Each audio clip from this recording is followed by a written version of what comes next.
Inanunsyo ni Pangulong Ferdinand Marcos Jr. na isusumite ng Independent Commission for Infrastructure at ng Department of Public Works and Highways sa Office of the Ombudsman ang lahat ng ebidensya kaugnay ng umano'y irregularidad sa mga flood control projects.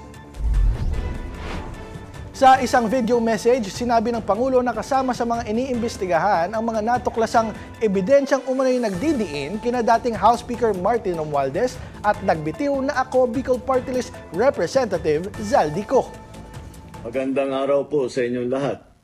Kagaya ng aking nasabi nung nakaraang report ko, ay patuloy ang pagre-report ko sa taong bayan tungkol sa mga kaso at saka sa mga impormasyon na nakukuha natin tungkol sa mga flood control project na hindi maganda.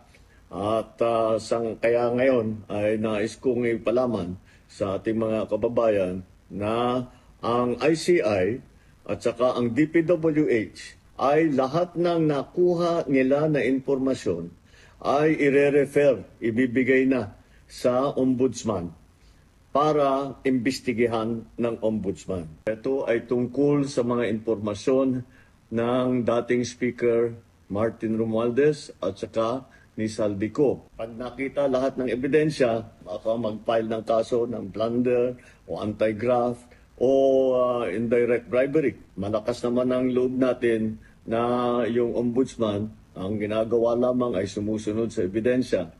At kung saan tayo dinadala ng ebidensya, doon pupunta ang ating investigasyon. Giit niya, tuloy-tuloy ang pag-uulat sa publiko tungkol sa mga problema sa flood control projects. May tiwala rin umano siya na magiging patas si Ombudsman Jesus Crispin Remulla sa paghawak ng kaso.